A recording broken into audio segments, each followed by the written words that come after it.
मजाक कर। अच्छा बेटा पहले ये बताओ कि इस पोस्ट के लिए अप्लाई क्यों किया, क्या सोच के किया? सर इसकी वजह क्या ये तुम्हें है। जानवर से प्यार है? नहीं सर, फिर बेसिकली माइक्रोबायोलॉजी रखी क्यों बेटा? सर माइक्रोबायोलॉजी ह्यूमंस के लिए होती है, क्या ये तुम्हें बस। इंसानों से प्यार है? जी। शुक्र है, ऐसे इंसानों से प्यार है। कितने इंसानों से तुम्हें प्यार है? सर इंसानियत से प्यार। अच्छा, इंसानियत से प्यार। तुम्हारी दोस्त मुस्कुरा रही है, समझ गया वो। अच्छा, मजाक करने से इंसान बुरा नहीं होता, ठीक है? मजाक मजाक किया करो, अब टेंशन ना लेके बैठे करो, बुरे हालात हो गए हैं, ये हो गया वो हो गया, मर गए हैं खप गए हैं, सब चल रहा है, चलते रहेगा। कोई चीज़ भी खत्म नहीं होती, ठीक है? बस शुगर में लग जाया करो। अब बताओ बेटा, ये कौन सी पोस्ट है, कौन सा डिपार्टमेंट है, क्या चीज़ें, सारी चीज़ें? पीआरसी पाकिस्तान एग्रीकल्चर रिसर्च हम्म। काउंसिल, उसकी सीट्स आई है assistant scientific officer and scientific officer. कितनी सीटें हैं वहाँ पे? सर असिस्टेंट साइंटिफिक ऑफिसर की टोटल 60 सीट्स हैं, लेकिन बहुत सारे डिपार्टमेंट्स हैं जैसे कि सॉइल साइंसेस, प्लांट बायोटेक्नोलॉजी, आपकी माइक्रोबायोलॉजी में कितनी है? मेरी वेटरनरी मेडिसिन में उन लोगों ने मुझे उस डिवीजन में शुमार किया, और उसके अंदर सर मैक्सिमम 2 सीट्स हो। 2 सीट्स हैं, ठीक है। हमारी स्टूडेंट होने वाली है इंशाल्लाह। इंशाल्लाह। इंशाल्लाह हो जाएगा, डोंट वरी। एक लड़का इस टाइम पाकिस्तान नेवी के अंदर होता है, उसने जब अप्लाई किया था तो उसमें 7 सीट्स थी पाकिस्तान नेवी के अंदर। तो मुझे कह रहा है कि यार सर मैं अप्लाई करूँ या ना करूँ। सर नहीं, सॉरी, मेरा क्लास फेलो था, कह रहा था वकार भी अप्लाई करूँ या ना करूँ। तो मैंने कहा यार अप्लाई कर तो हो जाएगा। कह रहा 7 सीटें नहीं मिलेगी। मैंने कहा हर कोई शख्स ना इसीलिए इंटरव्यू देने नहीं जाएगा कि 7 सीटें नहीं मिलेगी, तुम जाओ। और वो गया, वो हो गया। कह रहा फिर भी 2 सीटें खाली हैं, बंदे कोई नहीं आया। समझ आई? जब सीट्स कम होती है ना तो लाजमी जाया करो, क्योंकि उस टाइम कोई भी नहीं जा रहा होता। समझ आ रही है? कोई भी नहीं जा रहा था कि 2 सीटें छोड़ो यार, मिलनी तो है नहीं, लाजमी जाओ उस टाइम, क्योंकि उस टाइम आपको उन लोगों को बीट करना बहुत ज्यादा आसान होता है। आगे स्टडी क्या कर रही हैं आप? MS microbiology and molecular genetics. अच्छा, फ्यूचर प्लान क्या है? टीचिंग में जाना है या इसी फील्ड की तरफ रहना है? सर इसी फील्ड में जाना चाहती हूँ। पहले कभी गेम अप्लाई किया? बस एक बीपीएससी का टेस्ट दिया। कब? ये कब दिसंबर। कौन सी पोस्ट? Assistant SNG. उसका रिजल्ट आ गया था ना? जी। कितने नंबर आए थे आपके? 45 फर्स्ट अटेम्प्ट। हाँ, 40 फर्स्ट टाइम में तो बहुत सही थे। लास्ट में उसमें भी एक हमारे स्टूडेंट्स हुए थे कि पता नहीं, मैंने लगाया था, देखते हो फेसबुक पे थोड़ा बहुत। 73 थे कि पता नहीं 84 थे। लेकिन मैं कहते मेरिट 80 से प्लस ही बना था ना, 75 से प्लस बना था। 71.7। हाँ इतना बना था ना, उससे नीचे वालों को नहीं कॉल आई। ये था। एक लड़का था उसके 64 या पता नहीं 65 थे, बेचारा बहुत रोया था। ठीक है, उसका एक ही टाइम नहीं थी उसकी, मेरे ख्याल से थर्ड टाइम थी। ठीक है, और उसने बहुत मेहनत की थी। अच्छा, ये जो है ना पीपीएससी के टेस्ट, ये पता है कैसे पास होते हैं? ये पास होते हैं जीके की वजह से। जिसके पास जनरल नॉलेज ज्यादा है ना वो पास कर जाएगा, और जिसके पास जनरल नॉलेज नहीं है ना वो फेल हो जाएगा। और जीके की ज्यादातर बच्चे तैयारी कहाँ से करते हैं? ओल्ड पेपर से तैयारी करते हैं? नहीं, जीके की तैयारी पाकिस्तान आर्मी में एसएसबी के जो जीके के नोट्स है ना वहां से अगर आप स्टडी कर लें, तो सारे पीपीएससी के असिस्टेंट की पोस्ट के नोट्स पेपर में सवाल वहां से आ रहे होते हैं। उस पैटर्न को अगर आप समझे तो आपके अच्छे खासे नंबर आ सकते हैं। अच्छा, उसके अलावा आप इसी पोस्ट के लिए जाना चाहती हैं? इंटरव्यू ले लूँ मैं आपका? लेकिन आपको देख के, सब चीजें देख के मुझे ये फील हो रहा है कि आपको भी ना डबल सड़क पे चलना चाहिए था, है ना? चलना चाहिए था ना? और अभी तो एज आपकी बहुत कम है। अच्छा, अगर टीचिंग की तरफ जाना चाहो तो टीचिंग की तरफ कोई रास्ता नजर आ रहा है आपको? गवर्नमेंट लेक्चरर ऐसा कुछ? सर आजकल सीट्स कम आ रही है। अगर आती है तो माइक्रोबायोलॉजी में कौन सा सब्जेक्ट आप पढ़ाएंगे? बायोलॉजी। कौन सी क्लास का? एफएससी भी हो सकती है, और अभी ईएससी किया एक है। ने बीएससी बायोलॉजी की हुई है और एक ने माइक्रोबायोलॉजी की हुई है, वो किसे रखेंगे? आई थिंक सर इक्वल है। दोनों इक्वल है? जी। कंफर्म? मुझे लगता है सर। नहीं, एक ने बीएस फिजिक्स की हुई है और एक ने बीएस अप्लाइड फिजिक्स की हुई है। आपको पता है एक अप्लाइड फिजिक्स होता है, एक फिजिक्स होता है, एक प्योर मैथमेटिक्स होता है, ठीक है, और एक अप्लाइड मैथमेटिक्स होता है। तो ये सब चीज़ें डिफरेंट है, डिफरेंशिएट ना सारी की सारी, ठीक है। हमें जब स्टडी के बारे में डिसाइड करना होता है तो बड़ा सोच समझ के करना पड़ता है डिसाइड कि हमें किस तरफ जाना है। हाँ, अब आपके लिए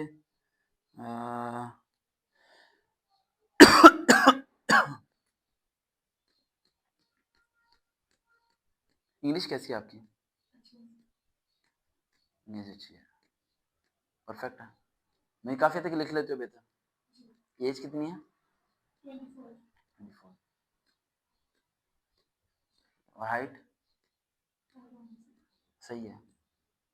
जिस्म की कभी कोई हड्डी टूटी? No. नहीं। ठीक है। अच्छा, ये जो आपने डिग्री किया माइक्रोबायोलॉजी, ये एसोसिएट 2 ईयर डिग्री थी 4 ईयर? 4 years. 4 ईयर थी। नहीं, रिवर्स के यहाँ से नहीं होगा। बीएस इंग्लिश लिखो, बीएस इंग्लिश। जॉब के लिए अप्लाई करो, सब कुछ करो। बीएस इंग्लिश होती है 4 ईयर की, देखिए मैं आपको 2 ईयर की करवा दूंगा। फर्स्ट 2 ईयर आपके एग्जाम्प्ट हो जाएंगे, ठीक है, यूनिवर्सिटी नहीं जाना पड़ेगा, ठीक है। बताता हूँ क्या क्राइटेरिया। अब बीएस इंग्लिश की बुनियाद पे क्या क्या हो सकता है। बीएस इंग्लिश के बुनियाद पे पाकिस्तान आर्मी में एज अ कैप्टन जा सकती हैं आप, ठीक है, जिसमें 28 साल की उम्र तक वो अप्लाई कर सकती हैं। और हाइट भी आपकी बिल्कुल सही है, उसमें एसएसबी भी नहीं होना, इनिशियल मेडिकल इंटरव्यू देना, वहाँ पे सेलेक्ट हो सकती है। दूसरा, बीएस इंग्लिश की बुनियाद पे पीपीएससी, एपीएससी और एजुकेटर तीनों जगह जॉब्स आती हैं। जिसमें अभी आपने बोला कि जॉब्स नहीं आती, पीपीएससी और एपीएससी में अभी जॉब्स आई थी, लेक्चरशिप थी, जो कि आपकी नज़र से गुजरी भी होंगी, शायद आपने देखी हो, क्योंकि वो सारी की सारी इंग्लिश, उर्दू, इस्लामियत और कॉमर्स डिपार्टमेंट की थी, आपके डिपार्टमेंट की नहीं थी। दूसरा पॉइंट, एफजीएस स्कूल में जॉब्स आती है। बीएस इंग्लिश जो है ना, आपको मेरे ख्याल से वो आपको, आपकी उम्र अभी 22 साल है, आपको 24 साल से पहले पहले ना, 25 साल से पहले पहले आपको जॉब तक पहुंचा देगा, और अच्छी खासी हाई लेवल जॉब तक पहुंचा देगा। ये माइक्रोबायोलॉजी आपको वहां तक नहीं पहुंचाएगी। अगर ये इंटरव्यू पास हो जाता तो फिर तो बेस्ट है, फिर तो ये जॉब पक्की है। लेकिन अगर ये नहीं हो पाता तो फिर हमारे लिए बड़ा मसला बन जाएगा, यहाँ नहीं होगा फिर सिस्टम। और आपकी इंग्लिश बहुत अच्छी है, आप टीचिंग में इजीली रेकमेंड हो जाओगे। और टीचिंग में मिनिमम सैलरी भी अगर आपकी स्टार्टिंग में लगे, किसी जैसे कि आप एपीएस में, बीपीएस में, ठीक है, किसी अच्छे तारे में पढ़ाने जाती हैं बीकन वगैरह में, तो वहाँ भी स्टार्टिंग सैलरी आपकी 90,000 है। 90,000 तनख्वाह कम नहीं होती। सुबह जाना, दोपहर को घर आना, हफ्ते तक छुट्टी, गर्मियों की 3 महीने की छुट्टी, सर्दियों की छुट्टी, कोरोना आ गया तो पूरा साल छुट्टी, ठीक है, समझ आ रहा है। तो इस चीज को हैंडल करो। एक बात मैं गर्ल्स को बोलना चाहता हूँ समझा के, मुझे कि बेटा जब आपका निकाह होता है ना, तो जो न्यू पर्सन होता है आपकी लाइफ के अंदर, वो आपसे ना एक्सपेक्टेशंस आप ज्यादा ही रखता है कि आप सुबह उठ के नाश्ता भी उससे दोगे। चाहे सफाई करने वाली आंटी लगी है, कोई मसला नहीं, लेकिन आप उसे नाश्ता सर्व करोगे, आप कपड़े उसके प्रेस कर सकते हो, कपड़े वॉश कर सकते हो। दूसरा सबसे बड़ा क्राइटेरिया, बच्चे, बच्चों को पालना आसान नहीं है, जंग करने के बराबर होता है। किसके बराबर? जंग करने के बराबर, बहुत बड़ी जंग है। ये जवान बच्चे हैं, इन्हें नहीं पता चलेगा अभी, ठीक है। तो मेरे ख्याल से आपको एक ऐसी फील्ड का चूज, एक ऐसी फील्ड की तरफ जाना चाहिए जो आपको रिलैक्स करे। और आपकी जो हड्डियां ना लड़कियों की, वो इतनी मजबूत नहीं होती। आप में से सब लोगों को दिमाग में एक ही बात डाली जाती है कि लड़की लड़के बराबर होते हैं, बराबर होते हैं। लड़की पे ज्यादा बोझ नहीं डाल सकते हम। अगर लड़की को 18 घंटे घुमाएंगे ना मार्केट के अंदर, उसे काम देंगे मर्दों की तरह, तो वो वक्त से पहले बूढ़ी हो जाएगी। आपने अक्सर लड़कियां देखी होंगी कम एज में बूढ़ी हो जाती है। वो बूढ़ी होने की वजह ये नहीं होती कि उनकी एज जो उनसे ज्यादा है, उनकी वजह ये होती है कि उन आम बंदों की ज्यादा वक्त लिया जाता है उनसे। औरत को रेस्ट की जरूरत होती है, मर्द एक बैल की तरह होता है, खेतों में भेजो और हल पे लगाए रखो उसे, ठीक है। लेकिन औरत जो है सॉफ्ट होती है, ठीक है, उसे उतना ही काम उससे लेना चाहिए जितना वो बर्दाश्त कर सकती है। मैक्सिमम लोग ऐसे होते हैं जो कि एक अपनी उम्र पे बटन डालते हैं बिला वजह। वो बटन नहीं होना चाहिए बंदे को ऊपर। जैसे इसकी जॉब है एएसएम में हो जाएगी, एएसएम में कितने घंटे ड्यूटी है? 6 घंटे ड्यूटी है। 6 घंटे में भी 1 घंटे ब्रेक है, उस 1 घंटे में भी 2 बारी समोसे खाने, 1 बारी चाय पीनी होगी। और वेले के वेले काम ना काज उन्होंने, कोई बॉल पेन तक नहीं उठाना है। हाँ, कोई बंदा सामने आ गया, लेडीज आ गई तो उसकी ऐसी की तैसी, हाँ जी ताशी दो जी, हाँ बस ठीक है। खजूरे किधर लेके जा रहे थे? ये खजूरे नहीं जा सकती, इधर रख दें, ये हमारे घर जाएंगे। तो मजाक कर रहा हूँ, ये समय बहुत स्टूडेंट्स हैं, ठीक है, कोई बुरा ना मान जाए, ठीक है, मजाक कर रहा हूँ। तो ये चीज़ है क्राइटेरिया। तो लड़कियों को बार बार कहता हूँ कि बच्चों जब फ्यूचर के बारे में डिसाइड करो तो पहले निकाह के बारे में डिसाइड करो। और जब निकाह के बारे में डिसाइड करो, और अगर जिंदगी में कभी किसी से प्यार हो ही जाता है तो प्यार करने से पहले उसका ब्लड ग्रुप पूछ लेना। अगर उसका और आपका ब्लड ग्रुप सेम है तो उससे प्यार मत करना बेटा, बाद में मसला बनेगा, ठीक है। तो पहले ब्लड ग्रुप पूछे, उसके बाद प्यार करें, ठीक है। उसके बाद आप किसी को चाहें या जो मर्जी करें। आप जब भी कोई डिग्री डिसाइड करें, डी फार्मेसी डिसाइड करती हैं, कुछ भी डिसाइड करती हैं, आपने ध्यान रखना है कि आपने शादी के बाद इन चीज़ों को सेटल कैसे करना है। और अगर आप शादी के बाद सेटल नहीं कर पाएंगे ना, तो आप अपने आप से खुद ही जंग हार जाएंगे। आप कहेंगे मैंने तालीम हासिल की, बेकार हासिल की, मेरे मेरे तो पर काट दिए गए हैं, वो तो कोई फायदे ही नहीं है। बता दें 11:30 तक आप फ्री हो जाओगे, ठीक है। वो तो कोई फायदा ही नहीं है उस तालीम का, वो तो सब बेकार चलेगी। समझ आ रही है बात? अभी ये तुम्हारी एक बहुत कम है गुड़िया, मैं बताऊंगा 2 ईयर बीएससी इंग्लिश कैसे होगी, ठीक है। वो करनी है तुमने लाजमी। तुमने 24-25 साल की उम्र में एक डिग्री तुम्हारे पास होनी चाहिए जिसकी बुनियाद पे तुम एजुकेटर सेक्टर में जा सको, वो तुम्हारे लिए बेस्ट रहेगा। और आर्मी में अप्लाई करना है तुमने, और आर्मी में तुम्हारी हाइट बड़ी बेस्ट है, परफेक्ट है। समझ आ रही है?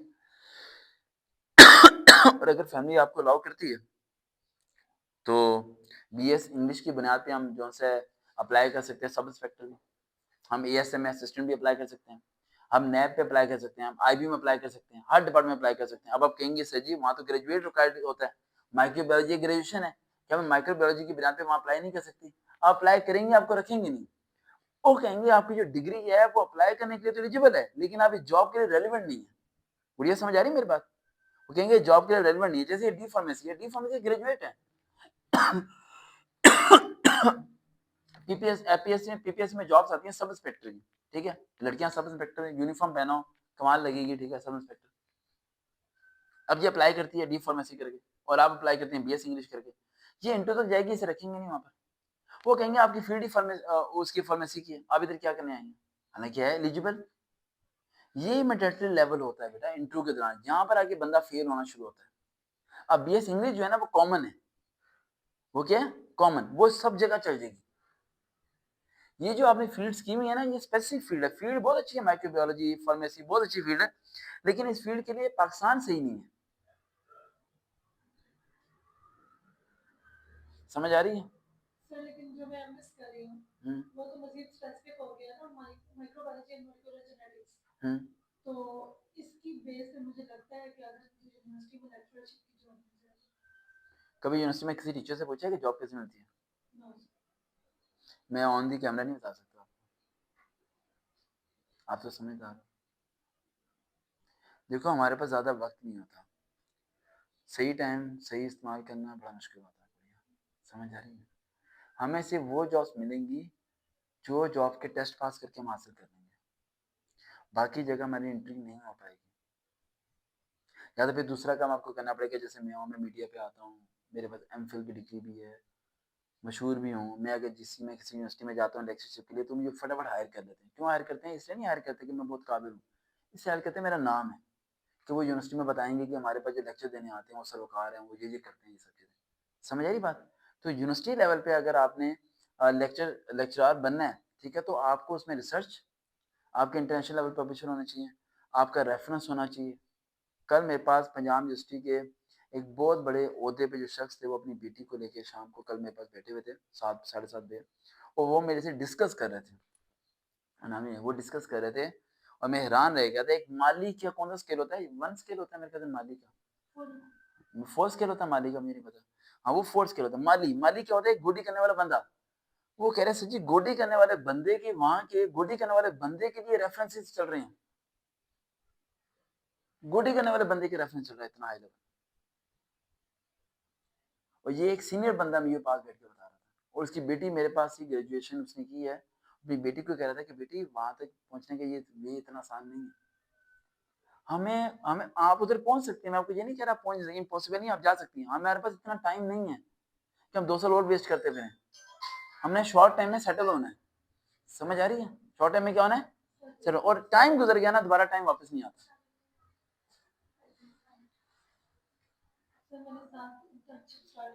कहाँ पर? अच्छा, क्या सैलरी दे रहे हैं? आगे काम क्या काम होता है वहाँ पे? हाँ ये चलें, आपकी जॉब लग जाती है चुगताई लैब में कहीं भी लग जाती है, ठीक है, माइक्रोबायोलॉजी की भी आप यहाँ पे लग जाती है। क्या लगता है यहाँ पर क्या तरह की जॉब्स है? Contract basis. यहाँ पता है कौन से लोग लगे हुए हैं?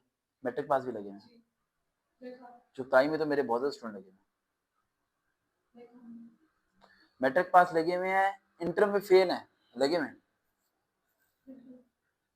लगे हुए हैं, हाँ? और ड्यूटी कितने घंटे की ये भी आपको पता है, और वहाँ क्या सारा सिस्टम है, और बैठने की कुर्सी नहीं मिलती, पता सारा कुछ पता है, चल गया होगा आपको, समझ लगी है ना? और वहाँ टर्मिनेशन रेशो कितनी है, निकाल देते हैं, बिला वजह निकाल देंगे आपको, 2-3 साल बाद आपको निकाल देंगे, फिर किधर जाओगे? वो तो सबको खुद को देखो मेरी समझना बात ठंडे दिमाग से समझो, मैं अगर आप लड़के होते हैं ना, मैं आपको कहता कि बेटा सब कुछ करते रहो, आप खज्जल होते रहो। लड़की के पास लड़के जितना वक्त नहीं होता, घर वाले पहले डिसाइड कर रहे होते हैं उसके फ्यूचर के बारे में। उसके बाद बहुत शॉर्ट टाइम होता है अपने फ्यूचर को डिसाइड करने का, और फ्यूचर उसने कैसे डिसाइड करना है, जो आने वाला शख्स, जो आने वाला शख्स उसकी लाइफ में आए, ठीक है, वो निकाह के बाद उसे रोके ना। चाहे जितना भी आजाद हो मर्द आपकी जिंदगी में, वो आप पे बाउंड्री ना लगाए, बल्कि वो खुद आपको छोड़ने जाए कि मुझे पता है कि मेरी बीवी सुबह 7 बजे जाएगी और 1 बजे घर आ जाएगी, हफ्ते भर को उसकी छुट्टी होगी, शाम को बच्चों को संभालेगी और मुझे खाना देगी, आपको रोकेगा नहीं। लेकिन अगर आप एक ऐसी फील्ड की तरफ जाओगी जो सुबह 8 बजे जाओगी और शाम के 8 बजे आप घर आओगे, वो 3 दिन बाद लड़ेगा, पंचायतें होगी, लड़ाई झगड़ा होगा, डिवोर्स तक बात पहुंच जाएगी। हाँ जी। मैं पाकिस्तान के हर टीवी चैनल पे इंटरव्यू देने गया हूँ, मुश्किल तो शायद ही कोई एंकर ऐसी हो जिसे डिवोर्स ना हुई भी हो। मैक्सिमम को क्या हुई भी है, डिवोर्स। क्या एंकर की तनख्वाह कम होती है? बहुत होती है। आपको पता है डॉक्टर्स की लाइफ में डिवोर्स बहुत ज्यादा है। डॉक्टर्स से कभी मुलाकात, आप उस फील्ड में अगर कभी जाके देखें, डॉक्टर्स की लाइफ में डिवोर्स सबसे ज्यादा है। क्या ये पैसा कम कमाते हैं? इनके पास वक्त नहीं है घर को वक्त देने का। समझ आई बात? गुड़िया ठंडे दिमाग से चलना है। मैं जब भी फैसला करता हूँ ना, तो ये सोच के करता हूँ कि अगर आपकी जगह मेरी बेटी होती तो मैं क्या डिसाइड करता। जी।